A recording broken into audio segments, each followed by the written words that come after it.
Well, a very good morning to everyone who is watching, and welcome to our second COVID-19 Mastermind panel brought to you by the Fitness Business Podcast. Now, over the next 60 minutes, our expert panel of guests will be sharing actions that fitness business owners and operators should be working on post-COVID-19.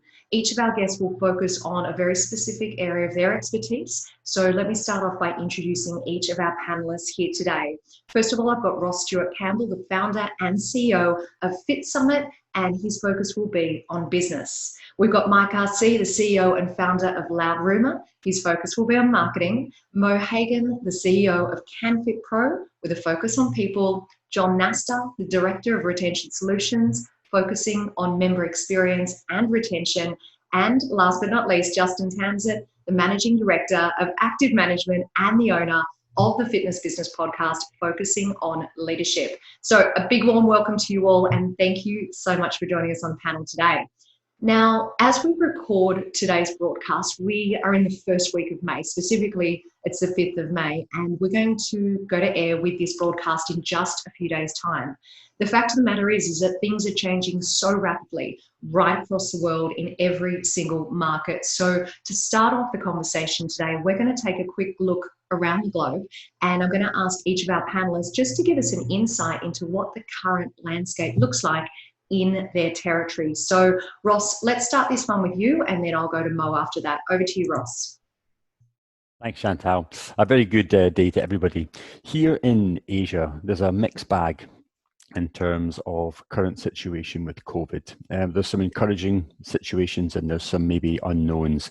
Let's look at the positives first. China actually is well on the way to recovery, especially in some of its other cities outside of Beijing.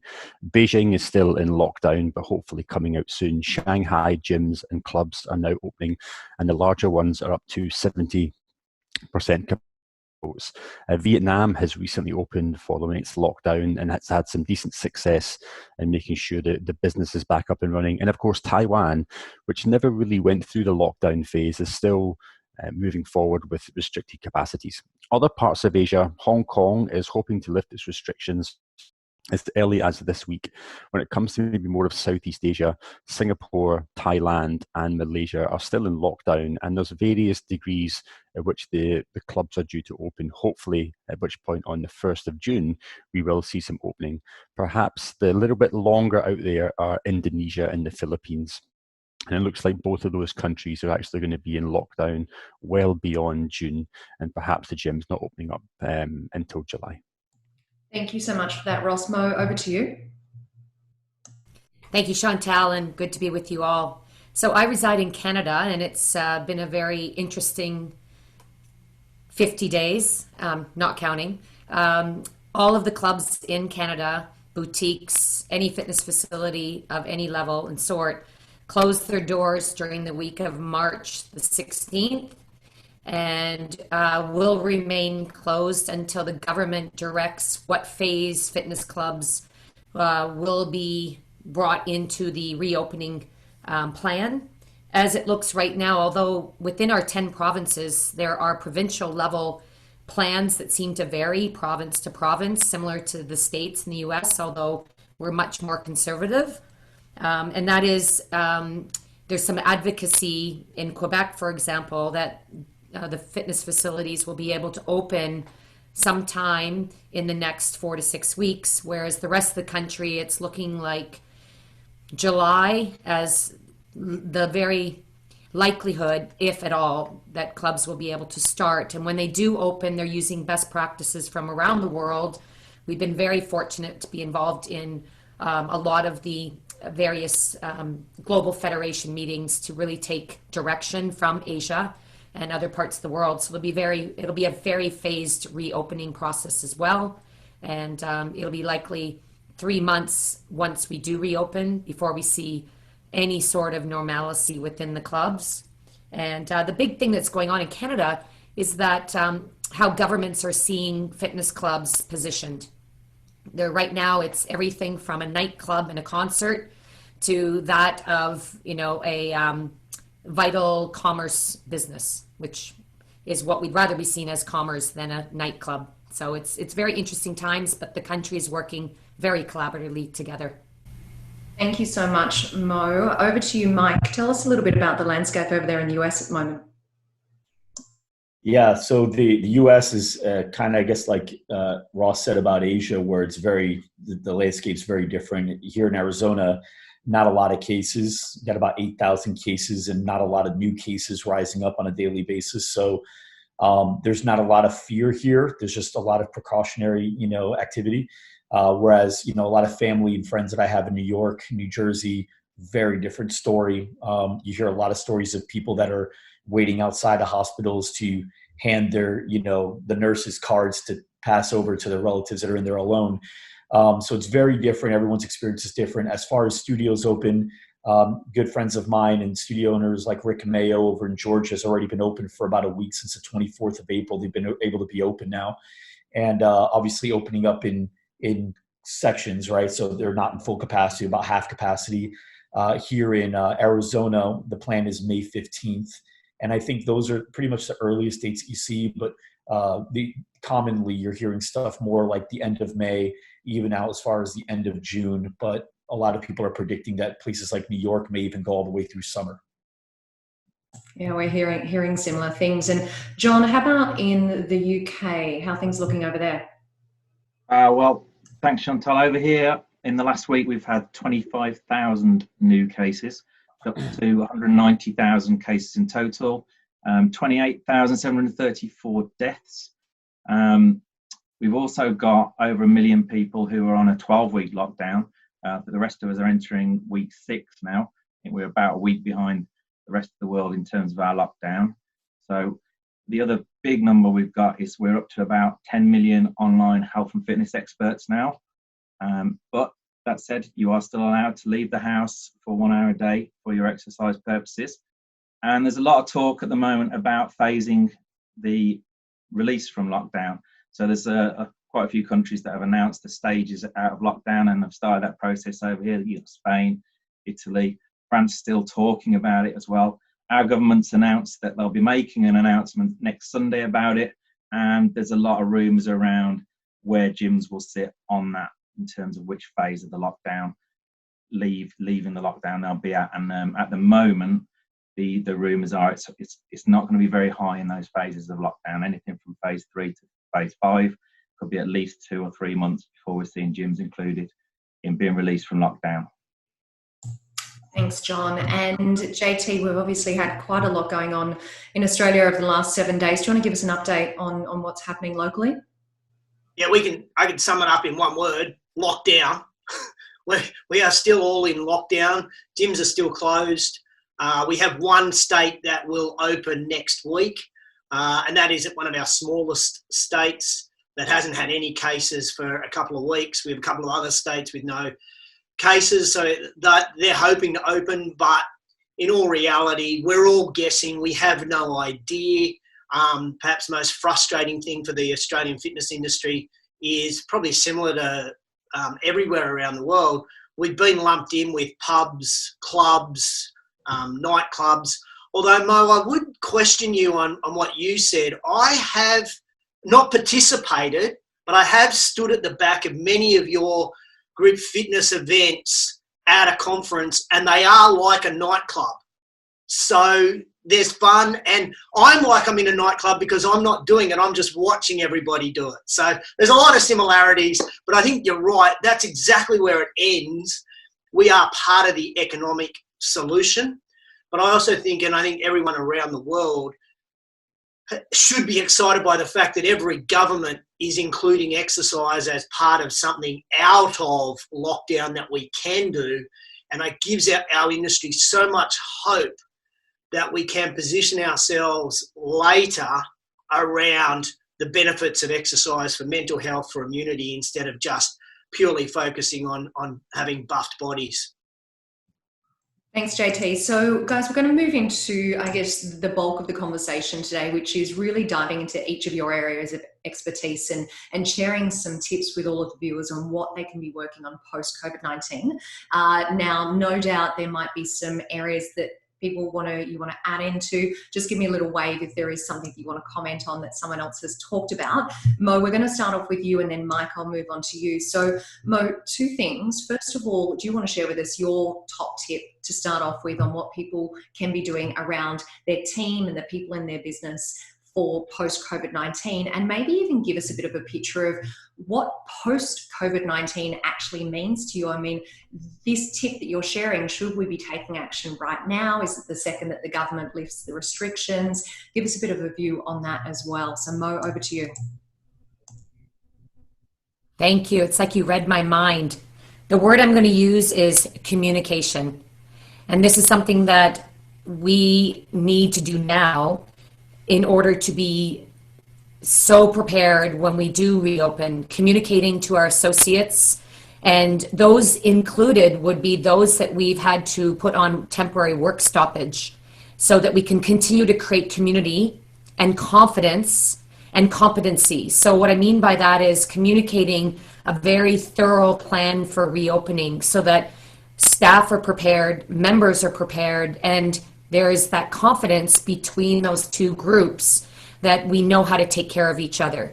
And of course, communication, it starts there. And from what I've heard from all best practices, you cannot over communicate anything. It's communicate and keep connection between your members, even if you're closed, even if you're not working. And I've seen that for myself, how keeping the community together, touching base, sharing insights, telling them honestly what the state of the situation is, and it's shown to be very helpful. Absolutely, Mo. Thank you so much. I'm so glad you brought that up. I was actually having a conversation yesterday with an operator out of Asia, and one of the things he said in regards to communication was, don't just communicate to your direct reports, communicate to all of the layers of people that you work with, so that there's a complete chain. And here in Australia, one of the clubs I work with, I've been so impressed because the CEO of the company, who wouldn't normally communicate with the group fitness instructors on a day-to-day basis, is SMSing and texting us directly and communicating. And I think that communication piece is absolutely instrumental. Thank you for that, Mo. Mike, I'm going to come to you, and then John after you next. So Mike, your area of expertise is marketing. Tell us, what should we be working on post-COVID-19? And again, what does post-COVID-19 mean to you? There you go. I think it's going to be different depending on where you're at. Like same thing, New York. I think post COVID-19, I think even if after the governor says we're good to go ahead and reopen gyms, I think there's going to be a lot more hesitation from the consumer than there would be here in Arizona. I think a lot of people in Arizona are going to be dying to get in, because right now we're not seeing a lot of cases and we're just kind of waiting to go, right? Whereas in New York, there'll probably be 2, 3, 4 months, maybe even longer, before people feel fully confident in going in on their own, even if they're allowed. So I think knowing your territory, which comes with marketing in general, right? Like just really understanding your area, your demographic, and what people are wanting, what they're saying out there.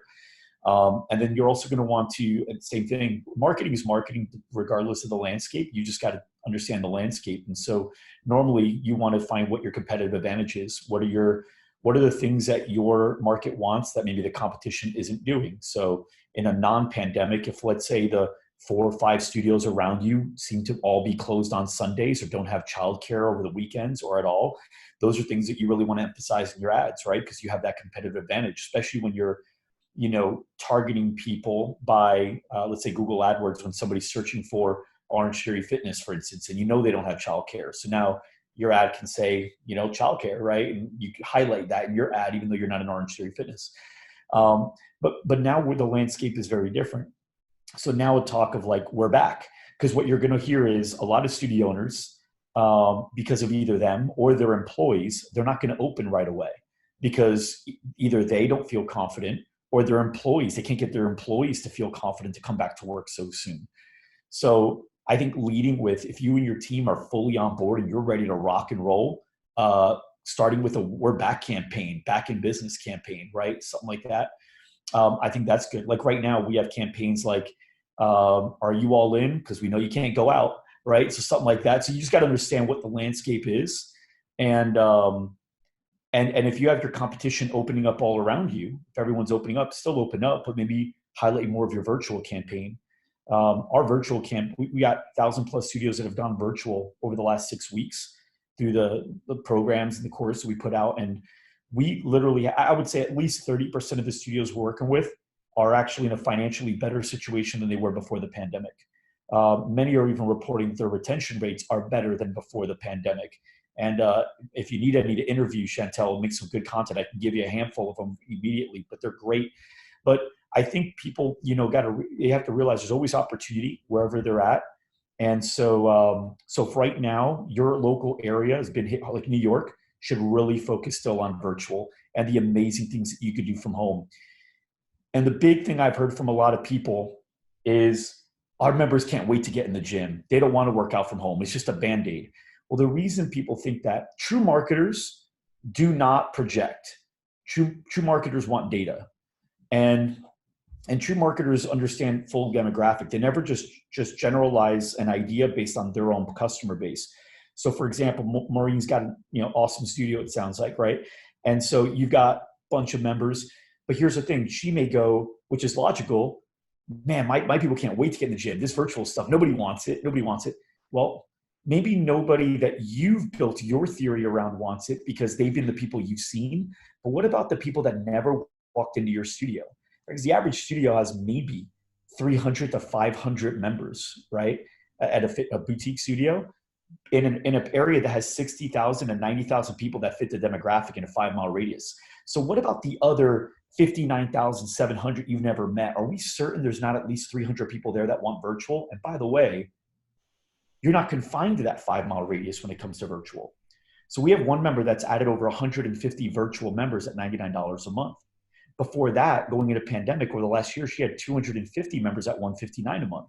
So you can see their opportunity is there. We just have to be really, really good at marketing. I think the reason some did so well during the pandemic in marketing is because the competitive advantage was every other studio thought it was a Band-Aid, so they didn't market their virtual option. Yeah. So you just have to know, what are people promoting? What are people doing? And then when everyone zigs, I zag. What's the zag? Excellent. Thank you so much, Mike. John, I'm going to come to you, then JT, then Ross. Over to you, John. Okay, thanks a lot. For me, my number one action is to make sure you know who your superheroes are and make sure that you're allowing your superheroes to use their superpowers for good.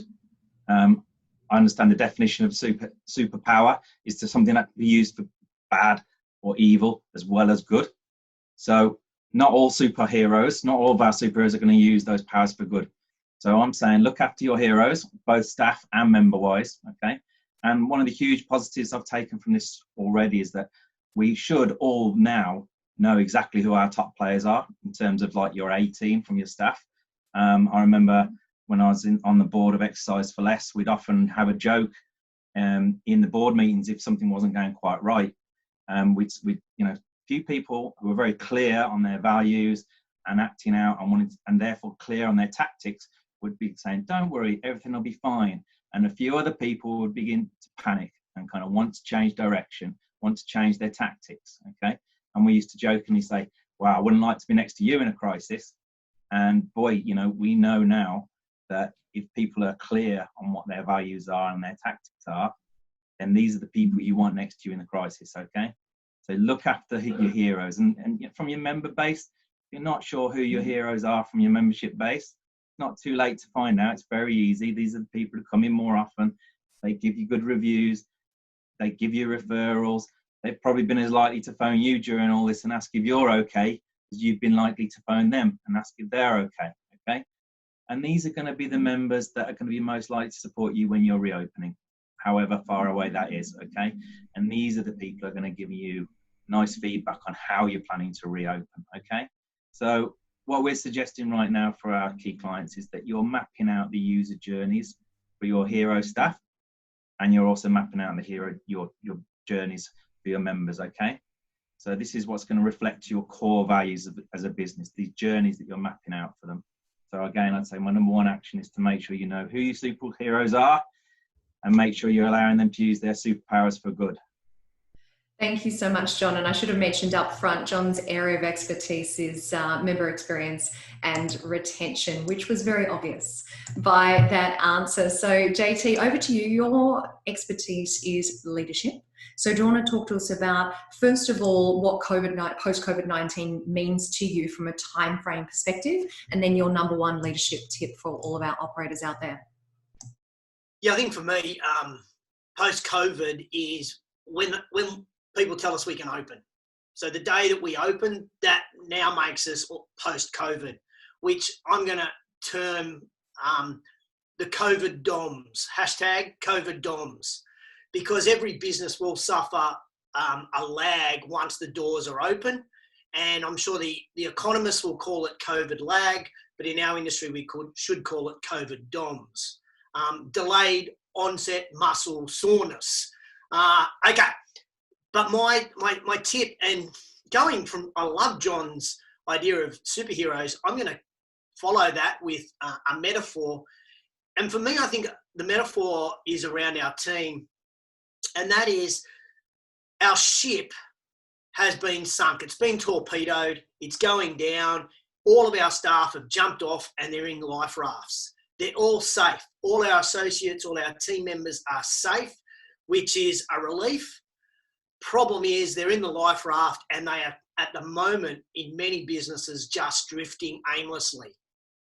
They've got no real direction. So I think as leaders, we need to be sitting down with our team members, whether it has to be remotely like this, and we need to make sure that, first of all, they're mentally okay, because they're going to be on a roller coaster of emotions as well. And so we need to show that we care about them by making sure they're mentally okay. And then we need to help them have some small wins. So I would love every team member in every business around the world, that whether they're on furlough or whether they're stood down or whether they're still employed, is at the end of on a Friday afternoon to look back on the week and say, hey, I had a win this week. Albeit a small win, there was a win. So I think clear direction from our leaders on what our team can be doing each week would be really advantageous to give that life raft some sort of direction. And around those small wins, everybody on the planet set goals at the beginning of January and have been thrown a complete curveball by mid-March. So therefore, most people, both members, but primarily in this case, we're talking about team members, their goals have been thrown out the window. So what a great opportunity for a team member to have a Zoom call with the CEO or the department manager and say, okay, let's reset your personal goals, your professional goals, and your health and fitness goals. Let's not fucking forget health and fitness for a moment. Let's focus on those goals and what do you want to achieve over the next 3 months, bearing in mind we may not be open. Thank you so much. You need to put a penny in the swear jar, JT. Thank you very much. Ross, over to you. So your focus is on business broadly. Do you want to just give us your perspective on things and your number one tip? Yeah, thanks, Chantal. My number one concern or tip at the moment would be long-term strategy on digital. And it comes back, I suppose, to points that have been already mentioned before. You know, companies are pivoting quite quickly into digital space. But to what end is the question I think operators should really ask themselves. You know, a lot of them, it's not commercial. A lot of them, it's a lead generation strategy or a market brand visibility strategy. Now, throughout COVID, that strategy works. Post-COVID, especially for small operators, that's maybe not a sustainable plan. How much capital are you investing? How much resource are you putting behind it? How does it fit in with your brand? I mean, that's a big question that operators have to ask. And possibly what operators aren't thinking about is how does it actually fit in with your exit strategy? You know, is digital really part of your future P&L? Now, when it is part of your P&L, I think you've got to really put down a roadmap and say what kind of content you're going to curate, and also what kind of format and presentation you have to be on in order to not only look the brand, but also get the prospects in the pipeline going forward. Get off Instagram TV, get off Facebook TV, and go on to white label products that can actually capture that data for you. If you're wanting to try and differentiate yourself as well in the future, you have to start looking at real ways to do that. Is that content collaboration through doing mashup classes with other big studios? Is it having celeb-based classes? But you have to stand out in the future. And if you I'm sorry, there is a wave of competition and capital that's going to chase after this revenue stream that you think is quite easy in the short term. In the long term, it's going to be very difficult to maintain this. So in summary, what I would maybe say is digital is key for a lot of people, but you really have to draw out a roadmap for the next 3, 6, 9, 12 months, and don't invest heavily on this if you've not stress tested and built out a roadmap successfully. Thank you so much. And thank you to all of you for your first round of answers to those questions. So now we have covered off our number 1 tip. We're going to move on to number 2. And Mike, I'm going to start this one with you. So keeping within your same categories, but I'm going to put all of you on a strict 2-minute time limit. I'm going to tighten up the clock a little bit on this one so that we can get through all of the tips. So tip number 2, Mike, over to you for marketing. So just tip marketing, definitely understand the different platforms that are available to you right now. YouTube right now is absolutely incredible. There's a lot of available space in there. So with Facebook and Instagram, we've seen a lot higher cost per clicks, and they're rising again, even though they dropped once COVID kicked in, they're rising back up to normal numbers. The reason is because it falls into the same category as a lot of other ad platforms where it's on a bidding system. And so as more advertisers jump on, cost per impression goes up, cost per click, all that, because supply and demand. YouTube, more than 70% of the ad space on YouTube remains unsold. So you're getting impressions at a ridiculously low cost. But the more important thing is you can target people on YouTube in a way you cannot target on Facebook, especially after the last year, so many restrictions, really 2 years. Since that time, Mark Wahlberg's gone to court and a lot of that stuff, a lot of the things that you can target people by have been removed. On YouTube, however, you can search for people that have been searching for things like right now, workout from home, or when will gyms open back up, you can search for things. You can even use 3-layer styles of or three different layers of filters to get really even more granular, but still very broad. And then anybody that is able to click on that to go to your landing page, you can now place retargeting pixels on all there. And now you know that this is the group that you actually want to run ads to, which is a better targeting group than you would have gotten on Facebook or Instagram with their limited filters now. And now you run ads to that group on Facebook, on Instagram, on Google Display, all those other areas. So finding out where you can get the most right person, collect their info, and then market them everywhere else on all the other areas that you can get low cost as well. Fantastic tip, Mike. And it's so good to hear about how granular you can actually get in targeting through YouTube and doing that retargeting through Facebook. Thank you. John, over to you next, and then JT after that. You're on mute. Okay. Okay. Sorry about that. I'd just stress right now that it's super vital that you're getting a constant flow of feedback from both your staff and your members. And not only that you're getting that, but you're taking action based upon it. Okay? Don't just pat yourself on the back for getting the feedback. I don't think there's going to be a time where return on experience is going to be so highly inspected or expected from your staff and your members.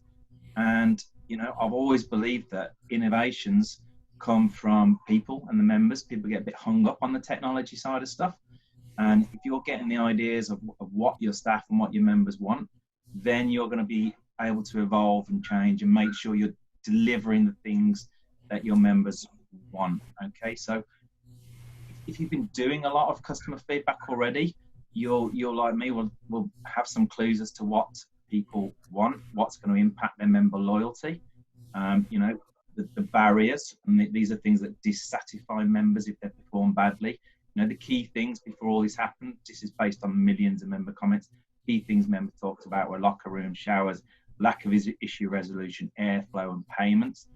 Okay, the top delighters, these are like the wow factors that are not expected by members, but they improve loyalty if they're delivered. There's things like space, helpful staff, friendly atmosphere, unexpected giveaways. These are things that are still going to be very important as delighters and barriers in improving member loyalty. But by gauging your member feedback after this and during the reopening, you're going to know what's important to members. And again, early feedback coming through. Members, things that are important to members, cleanliness, super cleanliness, but also the conduct of how your staff and how other members are going to be expected to conduct themselves in the clubs. These are things that people are going to be finding very, very important. So again, make sure you're getting a constant flow of feedback, and make sure you've got channels in place for feedback from your members and your staff. Don't just look at it and pat yourself on the back.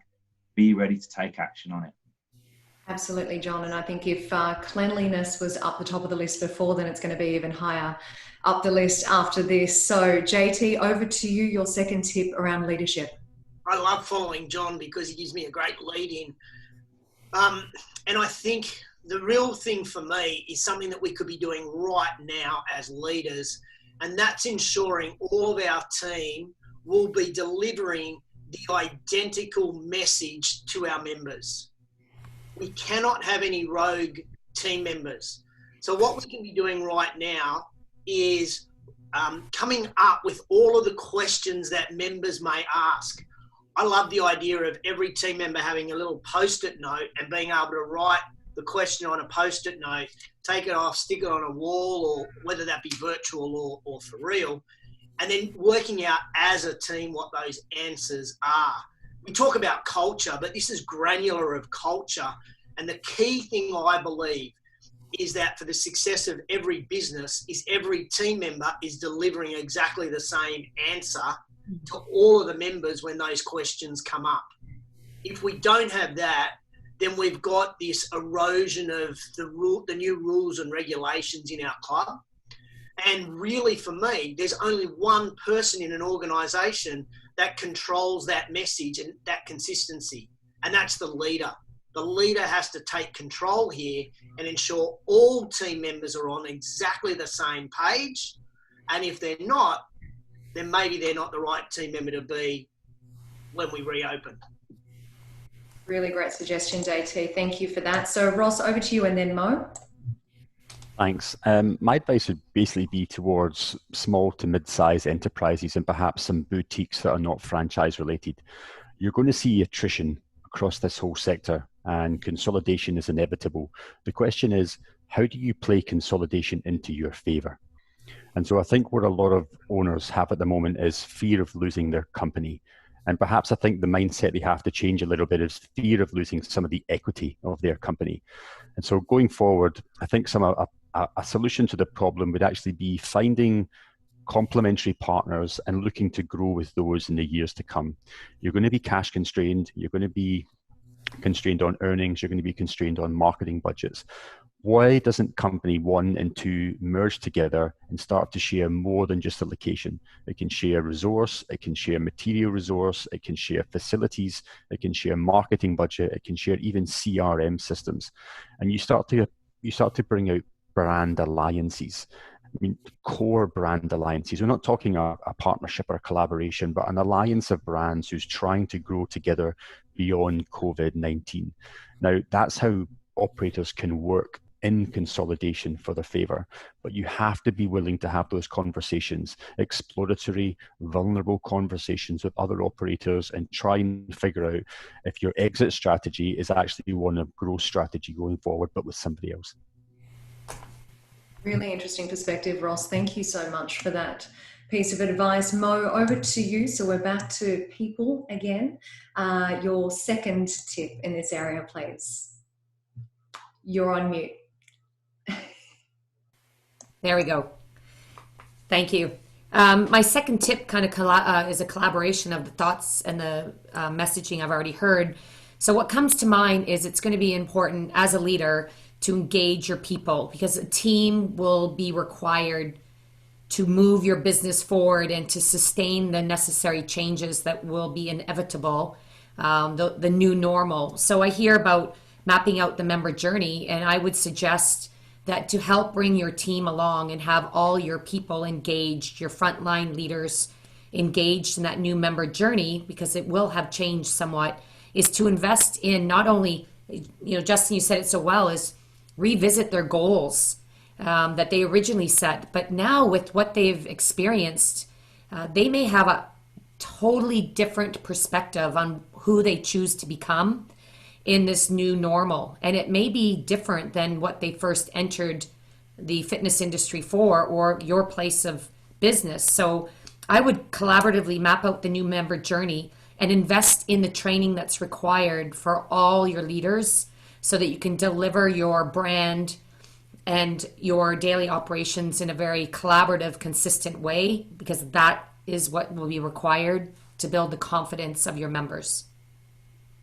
You know, it's interesting just listening to each of you speak, and what I'm now envisaging is the importance of us re-looking and reviewing the way that our business operates, to Ross's point, and how we move forward as a business, the way that our staff operate, and as you were talking about, Mo and JT, the staff member journey and the life cycle of the staff member, and then, you know, how our life cycle looks like for our members themselves. So really taking this time to review all three of those areas, because things may not necessarily be in the future what they have been in the past. Now, because everyone has been so good at keeping on time, we are going to get to our third tip, which is awesome. So we're going to do 2 minutes around once again for our third tip on each of our specialty areas. And this time around, John, I'm going to start off with you then, JT. So John, our third tip in regards to member experience and retention. Thanks, Chantal. One of the things I've always said about the key to better member connections is being able to create what I would call really valuable touch points outside the four walls of your clubs. And I think, as Ross was alluding to, now more than ever, you're going to need that offer outside the walls of your clubs. And it's likely that in the long run, it's not going to be the same as the online offer you've built in the last month or so. Okay. And big topic of conversation before all this impacted the industry, a lot of people having with me, was that activity is quickly becoming kind of like the new form of interactivity. So I was thinking back to the days when I was on the board of Exercise for Less, and I was invited to be an expert on a panel at the European SciBEC. And one of the questions we were asked was, should we be working on a digital strategy as operators? This was going back 6 years. And I thought at the time, you know, Jesus, if you've not got a digital strategy already, you probably should leave the industry. But I've learned to look at things with slightly different perspectives now. But yeah, what's going to be so important is you really start to think about defining what you want to deliver outside of the walls of your clubs, and how you're going to position yourselves to be relevant outside the walls of your clubs. So when we built the online offer 6 years ago, Exercise for Less, we were already including recipe sharing challenges, closed social community groups where people discuss different interests, you know, programming classes. And now, you know, we'd be thinking to include mindfulness, maybe looking to steal features from wearables like Whoop and Aura, where they're, you know, building in predictive illness, how likely you're going to get illnesses based off the stats you put in there. But the key thing is, it's all about making your brand a trigger, and also maybe the logbook for the members' fitness activities, so you're relevant in what they're doing. Okay, and start thinking of yourself as the fitness partner for the members. Okay, I like to kind of sum it up as like, your members bring the motivation, and we help them turn that into commitment. Okay, so I'd say now, wherever digital is on your list of priorities, I would be moving it higher up that list. But also, like Ross was saying, be super clear that it does reflect the values of the business. Okay, so keep pushing activity as the new interactivity between you and your members. Thank you so much, John. And JT, over to you next. Last tip on leadership. I think this one will be pretty short for me, honestly. My third tip is, as leaders of our business, we need to face the brutal facts. It is our responsibility as a leader of an organisation to dive into the P&Ls, to dive into our database, to dive into our marketing, and face some real hard facts. Reality is, not every member is going to come back. Reality is, we may not want every team member back. Reality is, we may not be able to run our full group fitness program that we used to run. And therefore, there's going to be some casualties around group fitness instructors or classes or whatever. Our job as a leader is to face the brutal facts and then run defense between those brutal facts and our team. We need to flip that to run then attack between what's happening and our team. So that's a really tough job for us as leaders. And I honestly believe that's really, really hard to do as a leader alone. So I think part of facing the brutal facts is that wherever you can get support from as a leader, you should reach out to people who can support you, whether it's a business consultant, whether it's peer-to-peer coaching, whether it's a Facebook group, whether it's your local association. I know, like, for example, Exercise New Zealand has an amazing array of resources to help owners get back on track. Then we need to. There's no problems with asking for help, but we have to face the brutal facts of what our business is going to look like post-COVID. Thanks, JT. I'm going to Ross, then Mo, then Mike. And Ross, just as Ross is speaking, if everyone can start to also prepare just one final thought or one inspiration that they want to leave with, we'll do a quick whip round after these are done. So Ross, over to you from a business perspective, your third tip. Yeah, I think it comes back to the old adage of how are you fully commercializing all of your facility and all of your staff every hour of the day. And I think if operators were really honest with themselves, in the past couple of years, they've made 70, 80% of their money through 20 or 30% of their time. So in those dead hours that perhaps you weren't really optimizing in the past, how can you do that now? And I think there's this big worry that group fitness classes will be reduced in terms of size, and they will.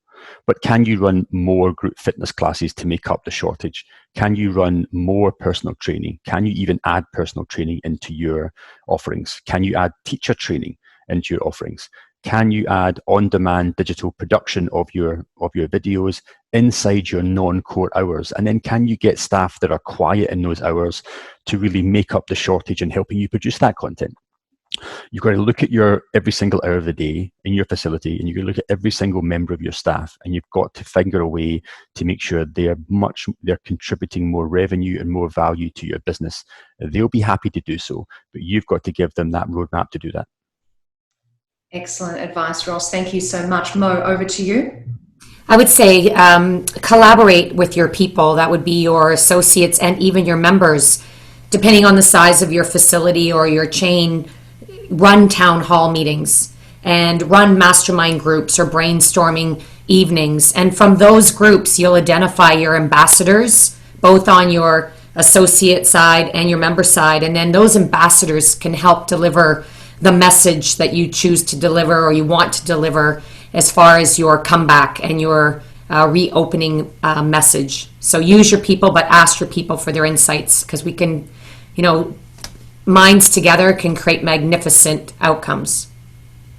Absolutely, I couldn't agree more. Mike, over to you for your third tip around marketing.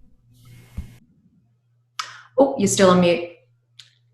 There you go. Okay. So there's so many different types of leads. Every lead has its own level of how far they are down the funnel, right? So a digital lead is pretty far away from being down the funnel. So you can get a 10 to 20% closing rate on your digital leads. You're pretty excited about it. Whereas your referrals, those are hot leads. Those are pretty much, you'd have to mess up not to close that sale, right? Because it came from a member referral. So how do we get more member referrals during this time, especially as more people are excited to come back in? They've been talking about it with people. One of the things that we've done that we've been telling other people to do as well. And this is where a lot of leads, we had a few studios generate over 400 leads in the last 5 weeks with this one strategy. And it's called the Philanthropic Campaign. And so the idea is, if I'm talking to Maureen and everybody in a group setting, but every time I talk to anybody in interaction is, hey, just so you know, we're on a mission to feed 50,000 people over the next 4 weeks. It's very difficult. We can't do it alone. But for every person you bring in to see what we're doing here, just to check it out and then give us feedback on how we're doing and things that we can improve, we'll feed 50 people through Feeding America. Now, the cool thing is it only costs $5 to feed 50 people through Feeding America, 5. So most people are pretty happy with a $10 to $15 cost per lead through digital with a lower closing rate. A $5 cost, not per lead, but $5 cost per show from a member referral. So on top of that, it's philanthropic. So you're going to be donating money anyway. If you're a big enough business, you're probably you have charitable goals anyway. Your team gets behind it. Your members get behind it. And now it's not, hey, come in and do this class with me and we both get a free X. It's, hey, come do this class with me. We actually feed 50 people if you do it. Plus they're going to give you this. So we've had contests around it, and we've generated, on average, the average studio's done about 300 referrals in the last 5 weeks with it, and has signed up, 50 to 80 people. So remember, people talk about there's a light at the end of the tunnel. It is. There's a light inside the tunnel too. You just got to flip it on. You got to find out what that light is. There's a lot of cool stuff happening in here. You just got to look for the opportunities, and there's a lot of them in here.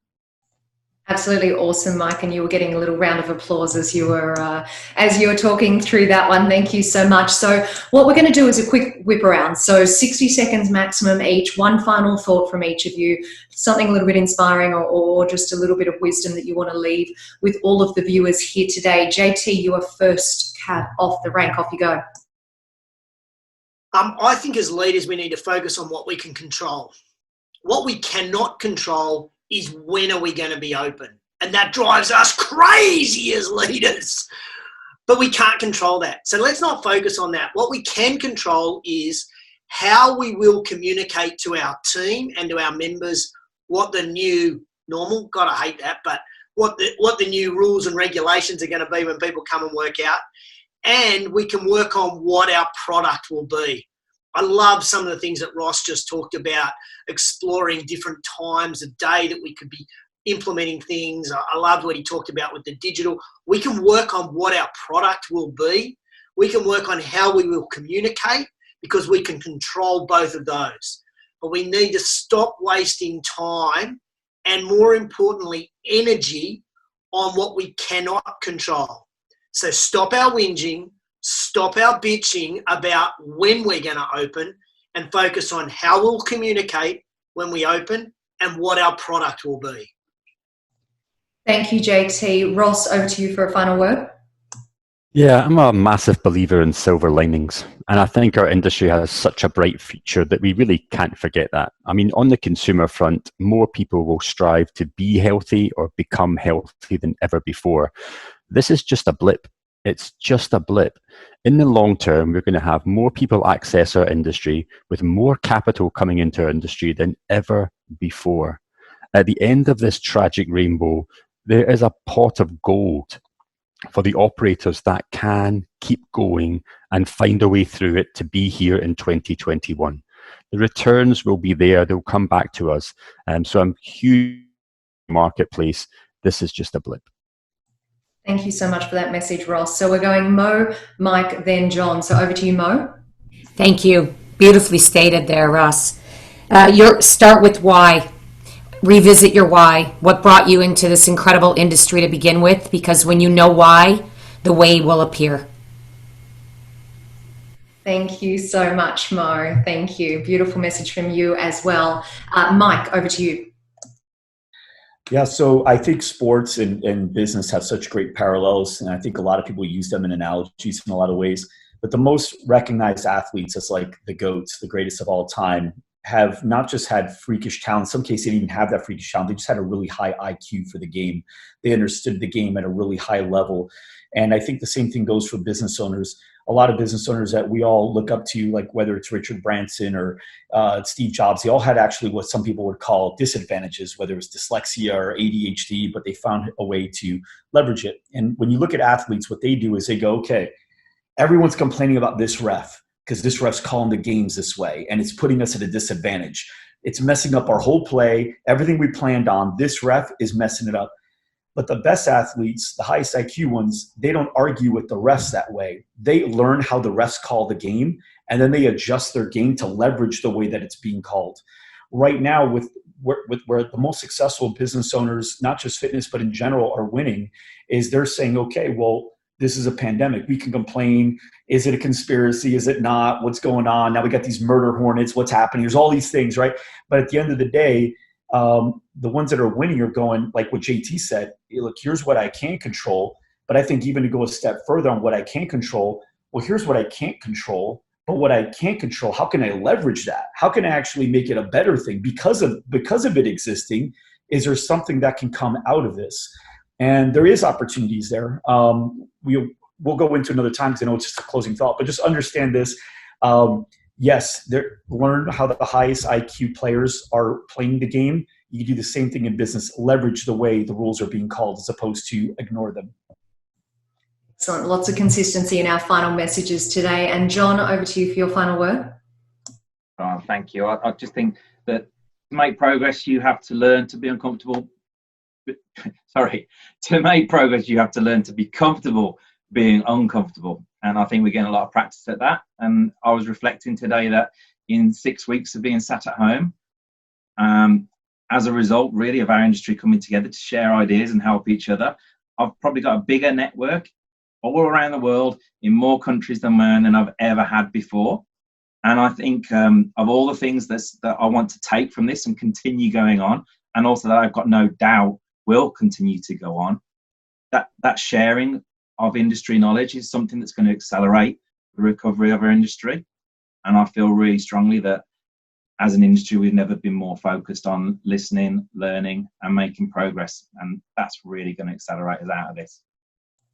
Fantastic, John. Thank you so much. And thank you to all of you. And, you know, it's been such an interesting conversation. There's definitely been some common threads across a number of you and what you've actually said. And for me, having a listen to the full view and looking at the full picture, there's three areas that kept coming up for me. One was that reevaluation of where we're at as a business, reevaluating and re-looking at our team, our member journey, our team and our members. The second theme that I heard again and again was this collaboration. So looking at the ways that we work with others, whether it be on a one-to-one basis or, as Ross was talking about, on a much larger scale with collaborating with different businesses. And then I think the other message that I'm hearing is that need for us to be willing to evolve and adapt and change.